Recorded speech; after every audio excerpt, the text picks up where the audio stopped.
इस कार्यक्रम के प्रायोजक है कृषि एवं किसान कल्याण मंत्रालय, भारत सरकार। हर जोखिम से निकल कर फसल आए, सुरक्षित हो जाए। फसल बीमा से हर किसान अब आत्मनिर्भर हो जाए। संकट के समय प्रधानमंत्री फसल बीमा योजना किसानों के लिए वरदान है। अब सूखा पड़े या बाढ़ आ जाए कोई डर नहीं, अब ओले पड़े या कीट पतंगे फसल खा जाए कोई फिक्र नहीं, क्योंकि हमने लिया है प्रधानमंत्री फसल बीमा। बुआई से फसल कटाई तक हर जोखिम का दावा, न्यूनतम प्रीमियम पर अधिकतम भुगतान का वादा। योजना से हर साल जुड़ रहे हैं 5 करोड़ से ज्यादा किसान। अब आपकी है बारी। नजदीकी कृषि कार्यालय, सहकारी समिति, बैंक शाखा, अधिकृत बीमा कंपनी या जन सेवा केंद्र में स्वेच्छा से करा सकते हैं पंजीकरण। फसल बीमा पोर्टल या फसल बीमा ऐप द्वारा भी कराया जा सकता है पंजीकरण। प्रधानमंत्री फसल बीमा योजना, आपकी फसलों का संपूर्ण सुरक्षा कवच। कृषि एवं किसान कल्याण मंत्रालय, भारत सरकार।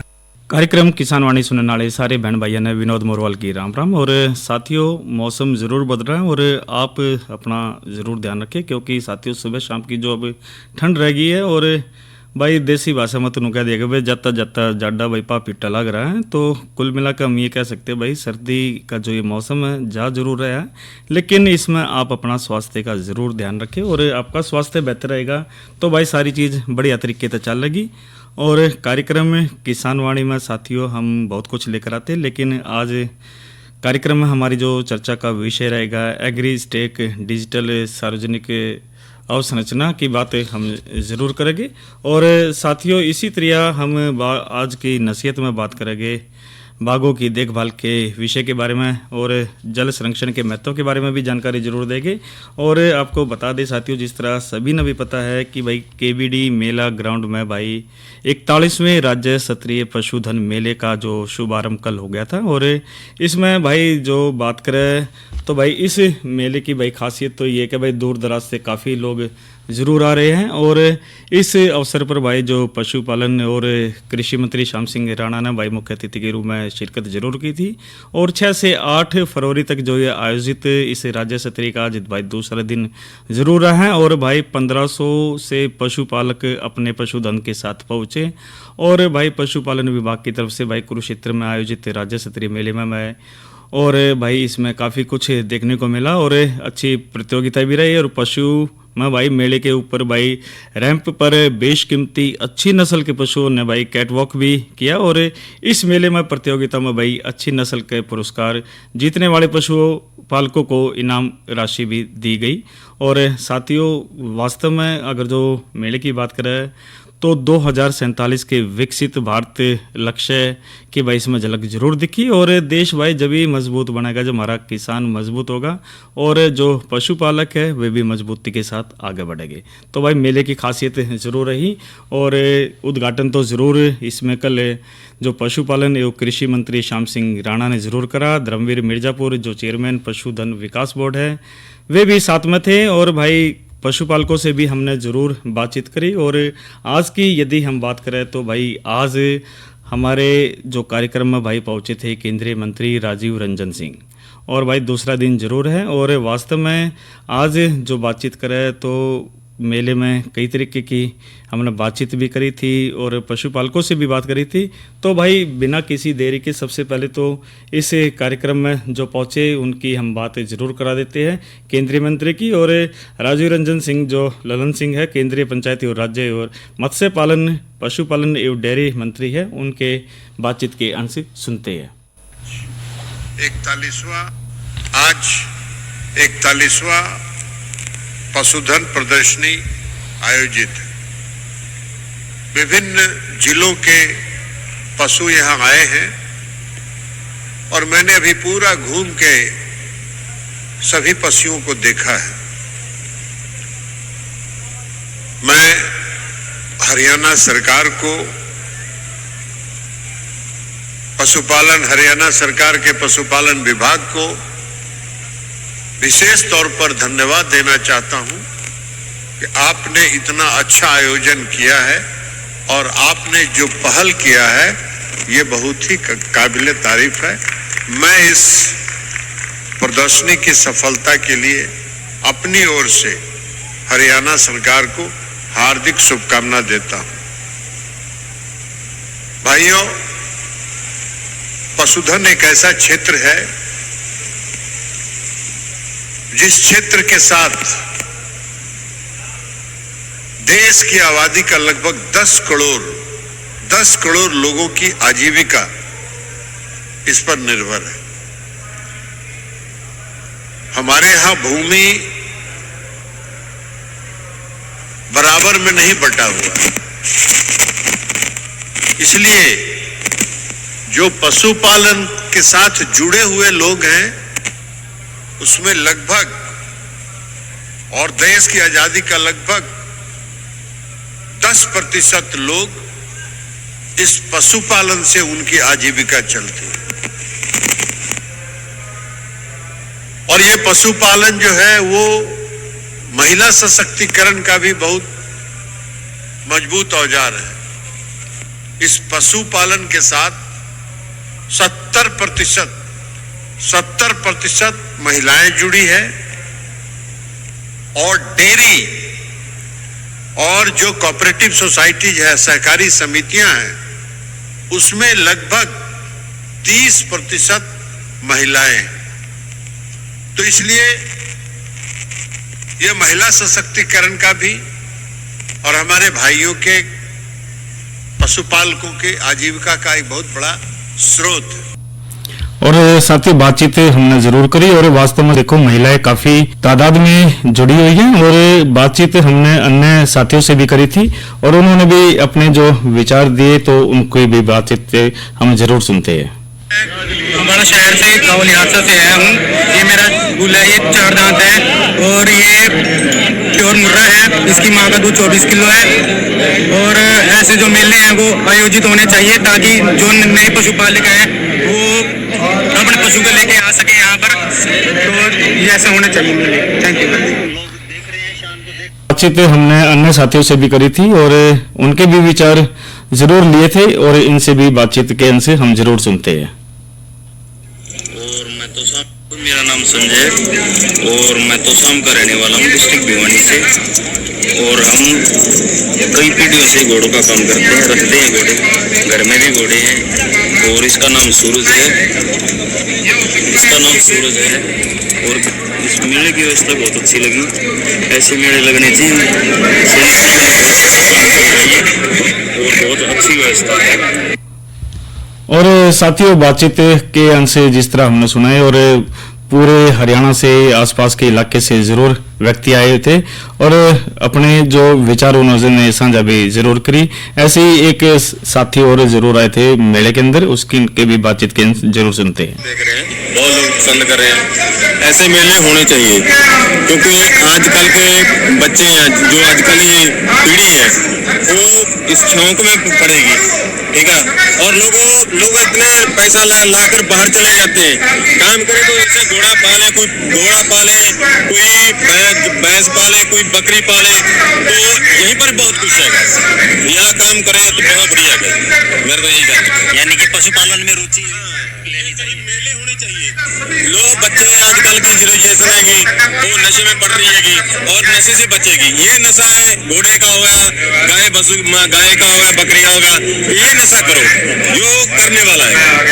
ये एक बार ऐसा नशा है भी आदमी एक बार ही घोड़ा ले लेता है ना, वो सारी जिंदगी नशा उतरता नहीं है।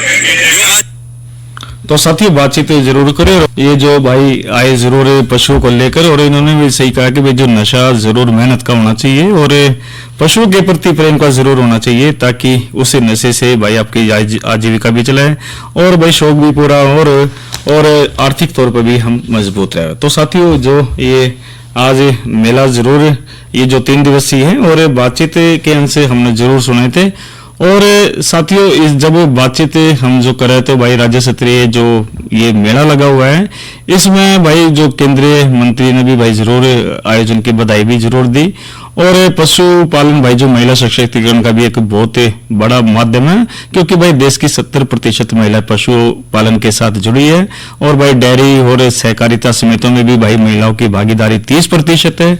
और भाई जो मेले की जब हम बात करें तो भाई दूध उत्पादन में भी भाई 146.3 मिलियन टन था, और जो 2024 में 25 में दूध उत्पादन 248 लाख टन हो गया है। और दूध उत्पादन का भाई 36% यानी कि 125.42 लाख मिलियन टन दूध उत्पादन हरियाणा प्रदेश का रहा है। और ये भाई सब हमारे जो पशुपालकों की मेहनत का ही परिणाम है कि आज हमारे देश पूरी दुनिया में दूध उत्पादन में पहले स्थान पर है। और वास्तव में साथियों हम सभी की मेहनत है, और मेहनत बहुत जरूरी है, मेहनत करते रहना चाहिए। और भाई कार्यक्रम की शुरुआत में जिस तरह हमने आपको बातचीत के जरूर सुनाए, और आज का कृषि प्रश्न भी आपको जरूर बता देते भाई, सरसों के उत्पादन में हरियाणा का पहला जिला कौन सा है। तो साथियों प्रश्न एक बार फिर से, सरसों के उत्पादन में हरियाणा का पहला जिला कौन सा है, उस जिले का अपना नाम बताना है। और भाई इसका जो सही उत्तर है 9466021336 पर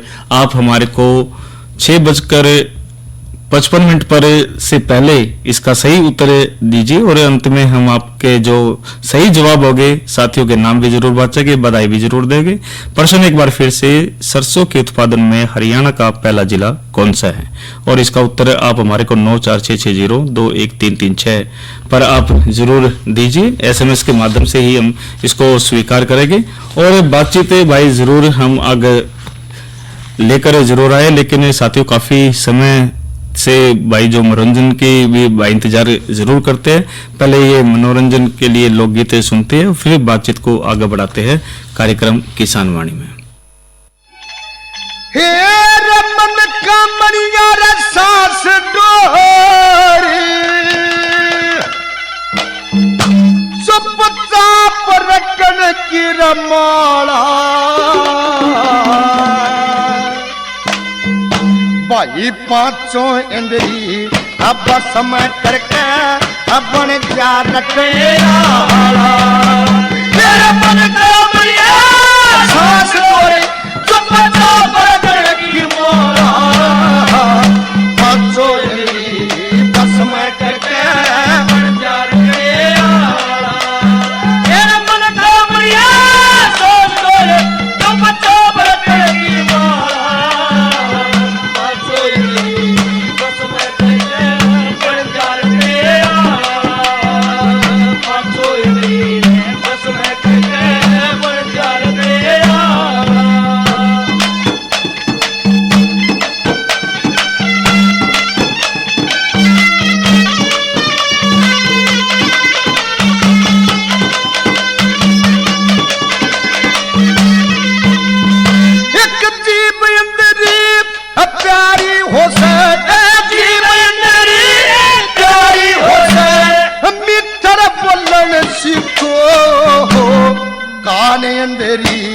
शब्द सुनन न बुद्धि तोलन सीखो भाई नैन इंद्री रे धर्म जंग घूमन डोलन सीखो एक गुप्त इंद्री पर नारी मत ना खोलन सीखो एक गुप्त इंद्री पर नारी मत ना खोलन सीखो इस मन पापी ने बस में कर ले रे मन पापी रे बस में कर ले अरे और लगा दे ताला पांचों इंद्री बस में करके बन जा रखे आला अरे मन का मरिया सोच तो बचा बरकत की माला पांचों इंद्री बस में करके बन जा रखे आला पांचों इंद्री बन जा रखे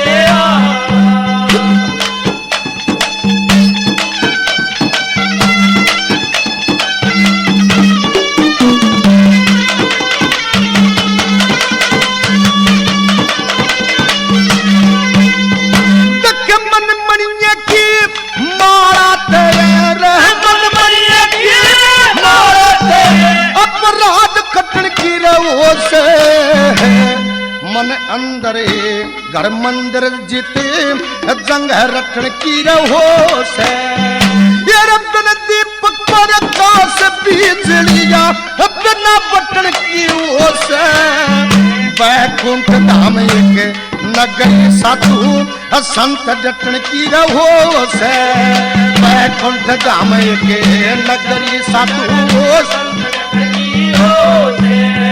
तू उनके चरण में शीश राख लेंगे उनके चरण में शीश राख दया धर्म की धर्मशाला पाँचों इंद्रिय बस में करके बन जाते आला मेरा मन कामया तो बचा बरकत की मां पाँचों इंद्रिय बस में करके बन जाते आला पाँचों इंद्रिय बस में करके बन जाते आला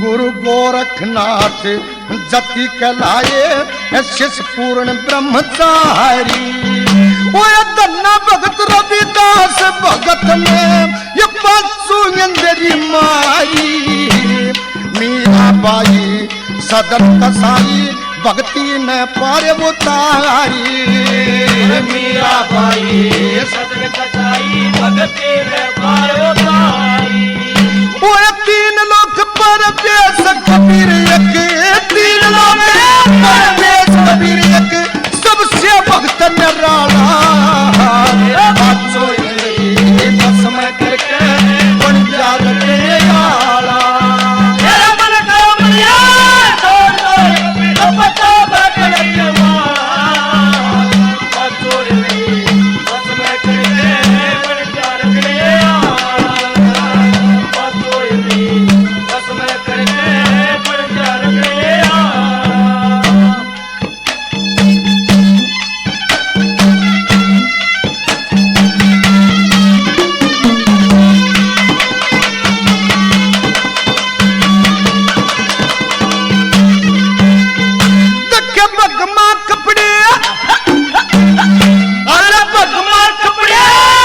समर माजे तारा सलेके बेरा नानो कित चलेगा जग का सहारा लेके इन भक्ता का नाम मेटन लगे काफिर आरा लेके भजन करा दिन भगवान का सच्चा सहारा लेके भजन करा दिन भगवान का सच्चा सहारा लेके इस मेरे संग नबी अंश बना जो मेरे संग अंश बना जो ऐसा योग का काला पाँचों इंद्रिय बस में करके बन जाते आला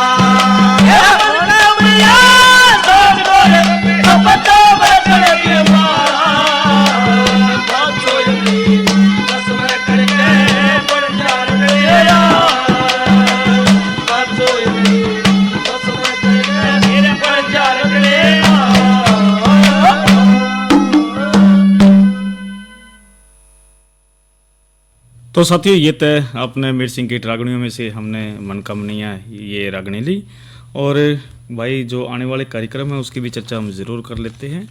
और भाई जो सोमवार को हम जो कार्यक्रम लेकर आएंगे उसमें हम जो चर्चा का विषय हमारा रहेगा भाई पराली से बायोगैस के उत्पादन की बात करेंगे। नई फसल नई उमंग में हम जो बातचीत लेकर आए हैं बसंतकालीन मूंग की बिजाई और जानकारी भाई ज़रूर देंगे। प्राकृतिक खेती कैसे शुरू करें तो महत्वपूर्ण कार्यक्रम हमारे सोमवार को भी रहेंगे अन्नदाता और कार्यक्रम आप ज़रूर सुनिए। और इसी तरह साथियों मौसम की भी जानकारी ज़रूर आपको दे देते हैं। आज का अधिकतम तापमान 22 और न्यूनतम की बात करें तो 10 डिग्री सेल्सियस रिकॉर्ड किया गया। इसी तरह आने वाले 24 घंटे की भी बात यदि हम करें भाई तो अधिकतम 21 और न्यूनतम 9 डिग्री सेल्सियस रहने की संभावना है।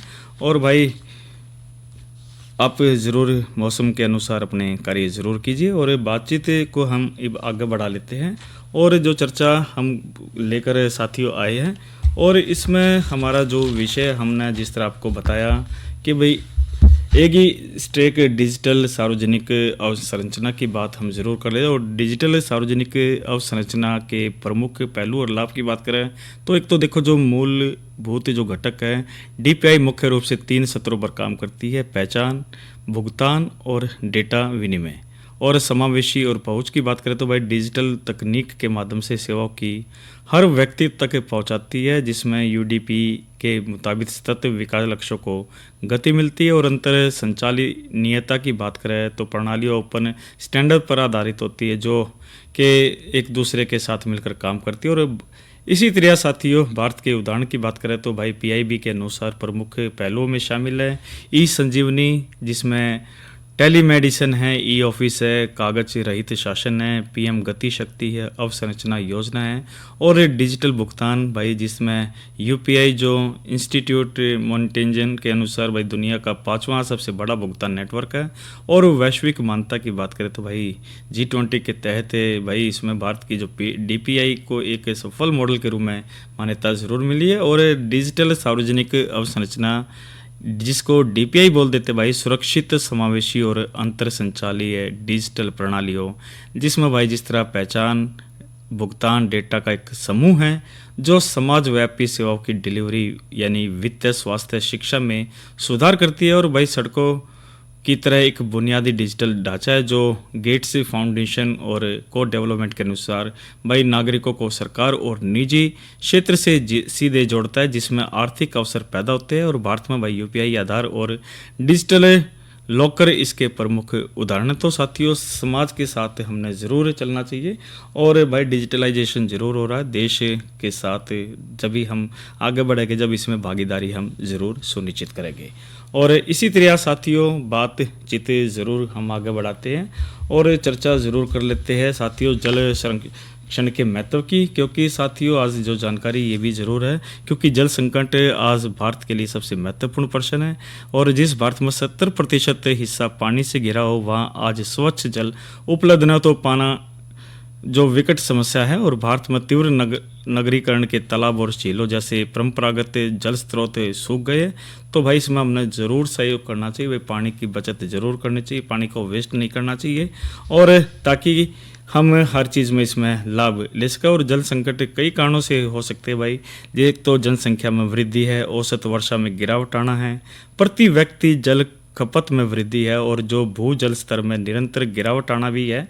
और इसी तरह जल का आवश्यकता से अधिक दोहन, लोगों में जागरूकता का अभाव, खारेपन की समस्या भाई जल समस्या का है। और भाई कुछ इसकी उपाय की बात करें तो साथियों हम मिलकर इस समस्या से निजात पा सकते हैं, जिसमें भाई अत्यधिक जल दोहन रोकने के लिए भाई कड़े कानून बनाए जाए जिनमें सजा का प्रावधान हो, तेजी से बढ़ती जनसंख्या पर नियंत्रण एवं परस्पर विवादों को समाप्त करके इस समस्या का हम निदान कर सकते हैं। और भाई जो समुद्री जल का जो शोधन करे कृषि कार्यों में उपयोग किया जा सकता है, ऐसी विधियों को की खोज भाई बहुत ज़रूरी है। और कोई ऐसी व्यवस्था बनाई जाए जिसके तहत नदियों के मीठे जल को अधिक से अधिक उपयोग किया जा सके। और कुल मिलाकर यदि हम कहते हैं साथियों हमारी पहल ज़रूरी है, क्योंकि हम पानी की बचत करेंगे, पानी को देखेंगे तो साथियों आने वाली पीढ़ी के लिए हम उसको आगे सेफ रख सकते हैं। क्योंकि हमने जिस तरह नदी तालाबों में देखा, फिर हमने भाई उसको कुओं में देखा, फिर हमने उनकी जो पाइपलाइन है पानी की उनमें देखा, और अब हमारे जो बच्चे साथियों बोतलों में पानी को देख रहे हैं। और आने वाला समय आप ज़रूर दे सकते, तो पानी भाई बहुत ज़रूरी है, क्योंकि जल का संरक्षण होगा तो उससे आने वाली पीढ़ी के लिए भी महत्व रहेगा। और भाई बरसाती पानी को एक गड्ढे के जरिए भाई सीधे धरती के भूमंडलीय जल भंडारण में उतार सकते हैं। और बड़े संसाधनों के परिसर की दीवार के पास भाई बड़ी नालियां बनाकर पानी को जमीन पर उतारा जा सकता है। इसी प्रकार कुओं में भी भाई पाइप के माध्यम से बरसाती पानी को उतारा जा सकता है। कुल मिलाकर यदि हम क्या होता है साथियों, देखो घर के आंगन की बात करें, घर के आगे या फिर घर के पीछे हमने कुछ स्थान ज़रूर भाई खाली छोड़ना चाहिए कंक्रीट का पूरा लेप नहीं करना चाहिए, उसको पक्का नहीं करना चाहिए, क्योंकि थोड़ी सी जगह यदि होगी तो साथियों पानी जब जाएगा तो जब ही संरक्षण हो सकता है इसका। और कोशिश ज़रूर करें भाई, जब भी मकान बनाओ तो घर के आगे पेड़ भी लगाओ, कुछ आंगन आप ज़रूर कच्चा भी ज़रूर छोड़े, पीछे भी छोड़े, ताकि भाई जो पानी है वो नीचे जावे और पानी की कमी ना रहे।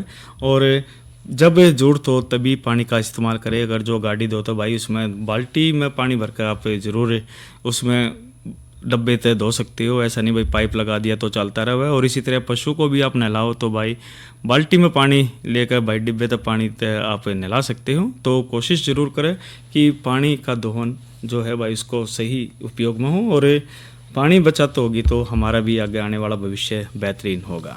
और साथियों, अब जो आज का कृषि प्रश्न हमने ज़रूर पूछा था और उसका भी सही उत्तर देंगे भाई। जो सरसों के उत्पादन में हरियाणा का पहला ज़िला कौन सा, यानी कि महेंद्रगढ़ है।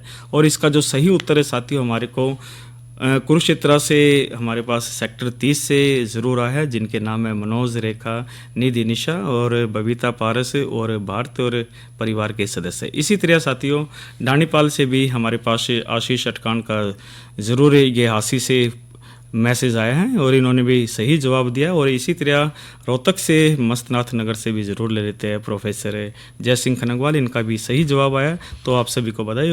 एक उम्मीद करते हैं भाई आगे आने वाले समय में भी आप ऐसे ही भाग ज़रूर लेते रहेंगे।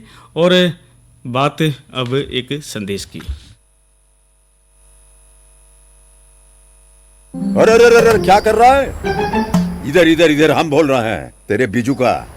उतला बोल रहा है? पक्षियों से तो हम खेत को बचा लेते हैं, पर इन घातक रसायनों से कैसे बचाएं? मतलब? देख बेटा, तू जो ये अंधाधुंध रसायन मिलाता है ना, मिट्टी की सेहत बिगड़ने लगी है। और जब माटी ही कमजोर पड़ जाएगी तो उपज कैसे सेहतमंद होगी? अरे पहले ऐसा नहीं था। पूछना अपने बड़े बुजुर्गों से, कैसे फसल लहलहाती थी, शुद्धता झलकती थी। हाँ, माटी भी तंदुरुस्त और लोग भी। अब पहली वाली बात कहाँ? पर अब तो सब यही डाले हैं। सब नहीं, आज भी लाखों जागरूक किसान परंपरागत विधि से फसल उगा रहे हैं। खर्चा कम और उपज की कीमत भी बेहतर पा रहे हैं। सच है? रे बेटे, एक्सपीरियंस से बता रहे हैं, धूप में बाल सफेद नहीं किए हैं। हाँ। ठीक है भाई, मैं भी आज से जैविक खेती शुरू करूंगा। माटी से प्रेम की परंपरा है, परंपरागत खेती। तो साथियों आज के कार्यक्रम में इतना ही। और एक उम्मीद करते हैं भाई फलदार पौधों में सिंचाई प्रबंधन पर भी आप ज़रूर विशेष तौर पर ध्यान रखें और पौधों का ज़रूर ध्यान रखेंगे ताकि हमें फल अच्छी तरह प्राप्त कर सके और सभी चीज़ों का ध्यान जरूर रखें। तो साथियों आज के कार्यक्रम के प्रायोजक थे कृषि एवं किसान कल्याण मंत्रालय भारत सरकार। अपने साथी विनोद मोरवाल को दीजिए इजाज़त। अच्छा बहनों और भाइयों, राम राम।